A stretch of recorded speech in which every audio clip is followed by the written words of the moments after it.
Hey folks, EvilDM here. I'm going to be bringing to you today a little mapping program that I've been involved with since it was beta. I'm not sure if it's beta anymore, but it was up until recently. But it does work on PC, Mac, and through Steam Client. So you can use this Illwinter's Floorplan generator. When I first got this, it was a little bit buggy, and it was only around, I think, $3.99 or something back a couple years ago. I don't know when exactly I got it, but it is a great little floor mapping plan. It's pretty easy and pretty simple to use.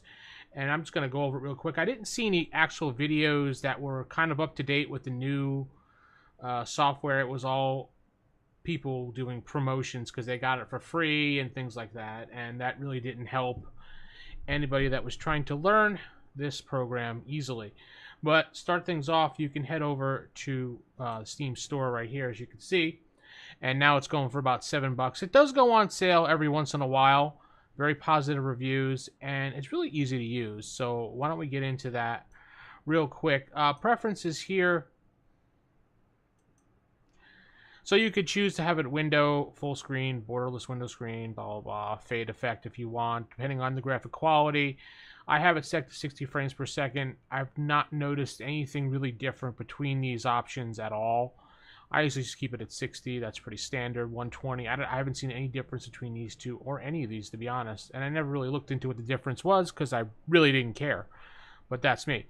And the opacity of the GUI or the GUI is basically the little menus on the side, how transparent, as you can see, kind of, this is going in and out. Let's see if I can direct. There you go. Say pretty much almost non-existent to somewhat existent in the page.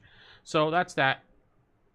Mods. There are mods in the Steam store itself, but it's mods that people have been uploading various icons and everything, but they're not for commercial use. They're just basically things that people found by Googling or something. So be careful when you install the mods. Always ask if they are for commercial use, because a lot of people I've noticed that picked up on this. And I know Eric Tankar from Tankar's Tavern has been using this, and he was all excited because he can use it commercially and things like that. And that was a bonus. And the program allows that. But the mods are not exactly meant for commercial use. They're just for personal use. So you can build a map for your home game or something and be fine. Beautiful. Use it on Roll20. Use it on, whatever other program. Google Slides. Yada, yada, yada. But yeah, it's pretty easy just to install those things by going in here, open the mod directory, and pretty much follow their directions. I've never used the random Dungeon Scream editor, but apparently that just randomly generates things for you, and you can work with what they get. I usually just go into the floor plan like this, and it loads the icons. And then basically you get to a general overview just like this to start things off. And just quickly, the file menu here basically gives you some options that you can do. Setup, paper setup, like A4, A3, legal portrait. How long you want your squares to be, in case you want a square hexagon on the map. Things like that. And you can export it to a JPEG or a PNG, or export it and print the dungeon, or an ASCII dungeon. Whatever you want to do, you can do in this. Settings, so you can turn your grids on if you want. It's off right now. You can turn them on to what you determined. Boom. As you do that, all the different options will change. Make the line thicker, everything. Draw on the grid on the walls too. So say you want the grids to be on top of the walls or on top of the cave or something. You click this option and it will do it. You can even change the color of the grid to be blue, green, yellow, whatever. See? Shadows on or off. I usually have all the shadows on. I don't know why it's set off. Wall lights, you want to put that probably on.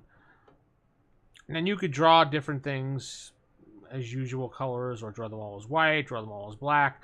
There's so many options in this to do that it's amazing.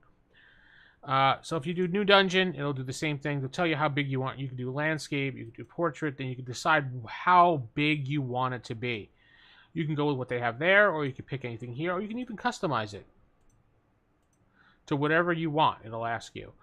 You can do the terrains for mountains, for the caves. You could do plains for outdoors. You could do desert, snow, sea, white and black, or just random dungeon. And this, I really haven't played with random dungeon at all, but That'll be something for later on.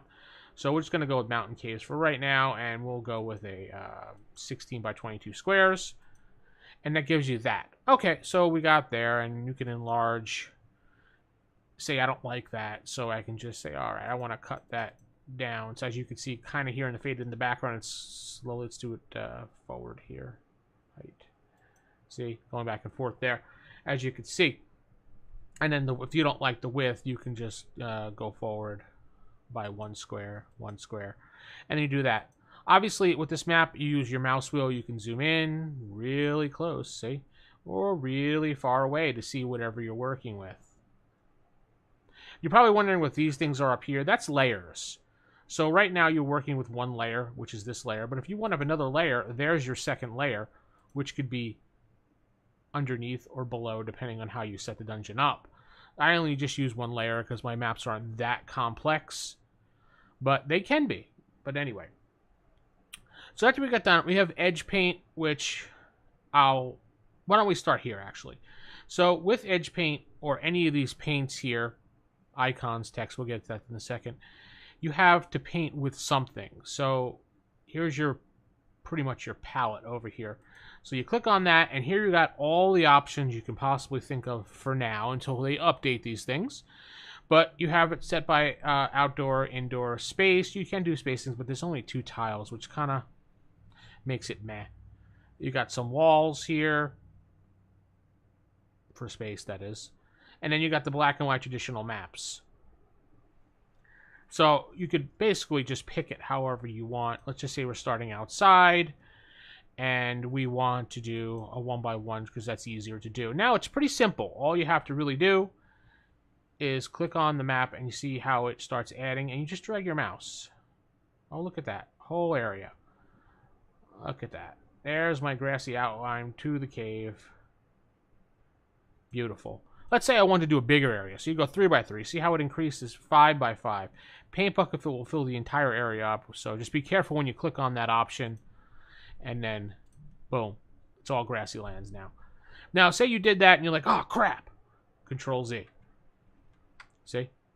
And you could do that as many times as you want. In the beta version and the earlier version, you were only able to do it once, and it kind of stunk. So if you made a mistake and they made a mistake and it was just like, oh, maybe I shouldn't have done that, Control Z, and then now I got to repaint all over it again. But back to what we were doing, I usually start with the 1x1, and let's go inside, and let's see here. Let's do some cave floor now. So let's just say this is the entrance to the cave right here. And we're going to go over here. Yeah, we're going to make this a big little area over here. And then we're going to go over here. We're going to dig this over here. And now if you say you made this mistake like I just did here. Oh, I don't want that because that's going to lead outside. And that's going to be more of a map. So what you can do is easily right click. See how I did? If you noticed over here, I'll do it again. See how I right click the area? It takes that pattern and allows you to just do that. So again, if I wanted to make this, say, like an exit, I would do something like this. Click the ground, right click here in this little square, as you can see, and then left click, boom, it makes it an entrance. So we'll do that right back there. Whoops. So now we're clear again. So let's back to the cave floor. Now we're going to continue, and we're going to break this out. And we're going to make this go down here. We're going to clear this whole area down over here. Make sure. And sometimes if you drag way too fast like this, it'll skip. So you have to be kind of slow. I don't know if that is a mistake in the program software or just the way it's built, or maybe not. So I don't know if they're planning on fixing that or not. I really can't tell you that at all. But I can tell you to be careful and just go slow. So let's say, okay, let's make this more filled out over here, because we're going to make this like, let's say a cultist room or something. So we're going to go in here, and let's go indoor, and let's go for some stone walls.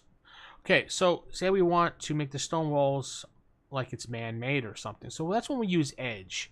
Edge basically just, see how it goes on the very... Like, if I click in the middle of the square, nothing happens. But if I click on the edge of these squares, see how quickly it And I can make a whole stone room here like this. All the way around on the squares. And I don't know if it goes... scroll... No, I don't think this particular item you can do. You'd have to do that with doors, but there is no diagonal hex for these things.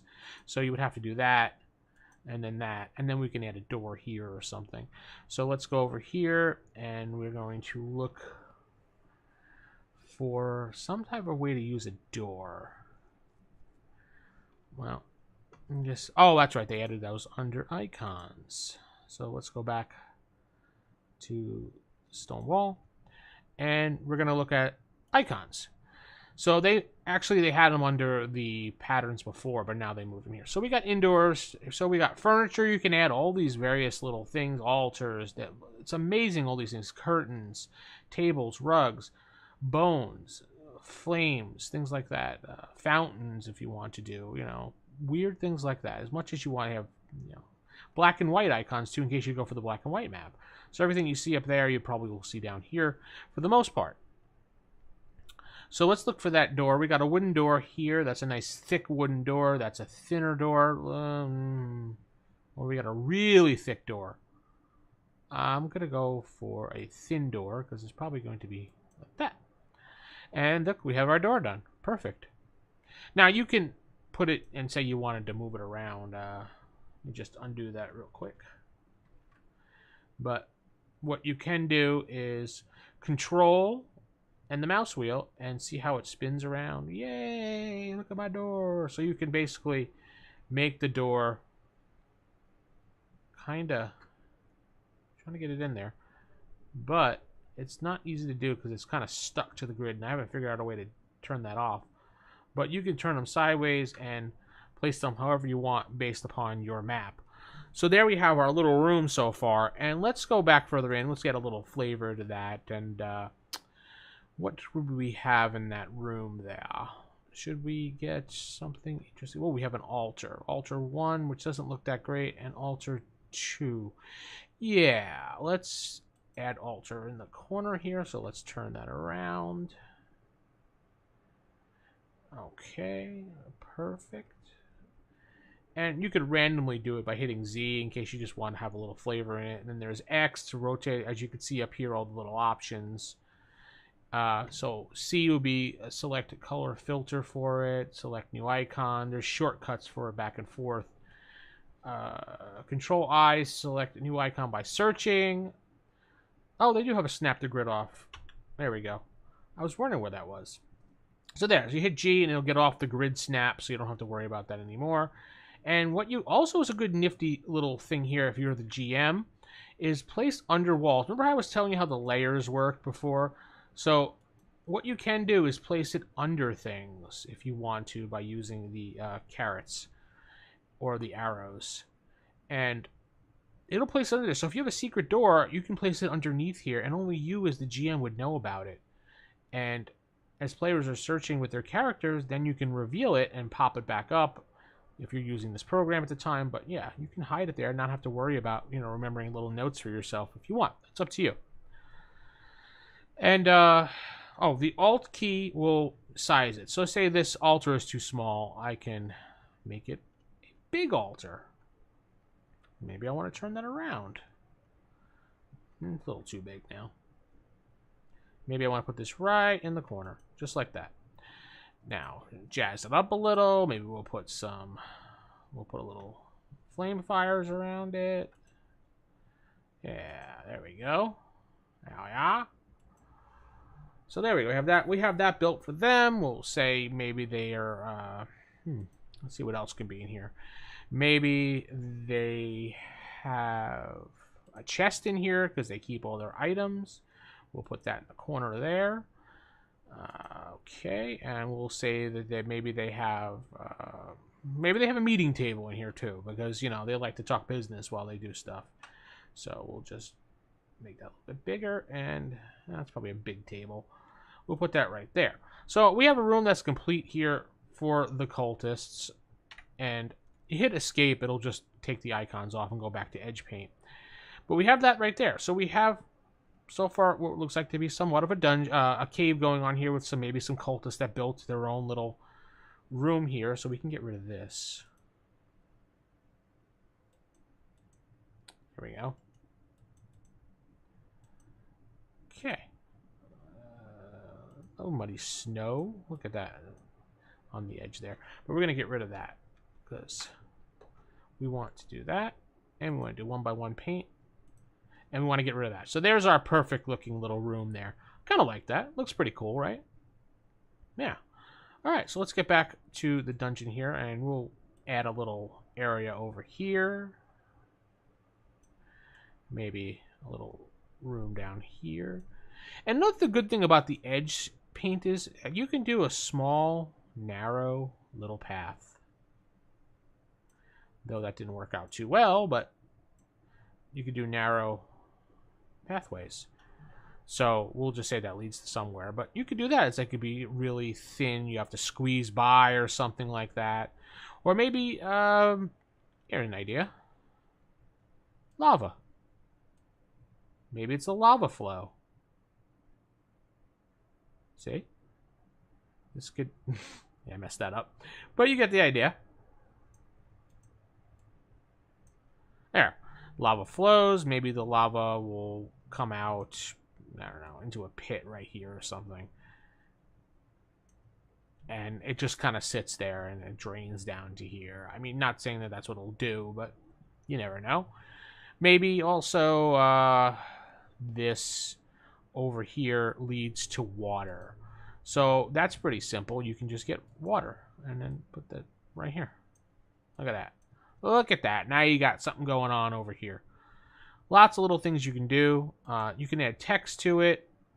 So if you want to say, let's see. There we go. I was trying to figure out how to do that again. Danger room. We'll just call it that for now. And you could do a shadow outline, bold. We'll just go with that. There you go. Danger room. Damn it. Oh, it's not letting me move it. Oh, okay. Control. Gets rid of it. Perfect. And you can copy it, but it won't let you move it. It just keeps making you copy it. But we'll undo that. So, delete the text under the cursor. So if I want to get rid of it, just put the text there. All right, cool. All the Control I hides and shows. So kind of cool how it does that. But there's our danger room, and pretty much if you want to add monsters in and things like that, like random monsters, you'll probably have to do that yourself by importing things.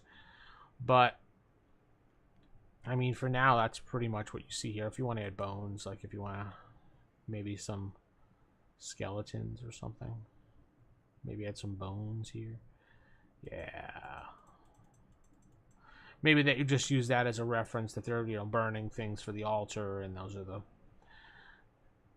people that they're, you know, bodies left over or something. But yeah, that's pretty much how it works. There is a ton more things you can do with this. Why don't we just do another new dungeon? We'll do C. No, you know what? We'll do plains for an outdoor. So we have this. Let's just paint bucket fill. And we're going to do deep water. Look at that. We're in the ocean now. So then we're going to take that and we're going to get some... Let's get some earth here. Look. There we go. And, you know, there we go. And then we can pretty much fill it how we want with some fields. Maybe you want to add some fields over here. Maybe you want to add some desert up here because it's all dry. Maybe up here in the north of your continent you're doing. There we go. Yeah. And maybe there is, you can add some clouds. Like that. So for some pizzazz. Let's see here. Not a lot. The earth, the field, and some grassy fields, you know, as you get further into the thing here. It gets all green, maybe because you want to add a... And yeah, that's cool. You can do that too. River. Maybe you want to add a river going through here. A river through here. Maybe that becomes a lake. So there's a lot of things you can do here, and icons maybe may not make a whole lot of sense here, but you can redistribute these things to anything you want. I mean, this wooden pillar here could be a town, right? Why not? This rock here could be like, maybe it's a rock mountain. There, something like that. I mean, really, you could do whatever you want. It's your map, so. And you can get some pretty good looking maps going on here if you really spend some time on it. So if you have any questions, just let me know. We'll go over this one more time, and then maybe in a later video. But I just wanted to do this video for people so they had an idea of how this works. It's a very simple program, and it's a lot of fun if you really dig into it and start adding stuff to it and modifying. You can make your own professional maps as long as the stuff that you add to it can be used commercially. So if you import it, like if you're someone like Dyson, not that he would need this, but like Dyson or I forget some of the other great mappers in there in the community, and I apologize, but if you're one of those people that's a great mapper and you design your own icons, you don't even need this program. But let's just say you needed something done really quick, but you're good at Photoshop, but you're not good at mapping. This program is perfect for you to do your map. You could even do old school black and white maps, things like that, and change it around. So hopefully this has been informative. If you have any questions, let me know. Ask the Evil DM or ask the DM at TheEvilDM.com is my email address, or you can leave a comment below. Like, comment, and subscribe. Hit the bell icon for new videos, and hope you have a great evening, folks. Good night, everybody.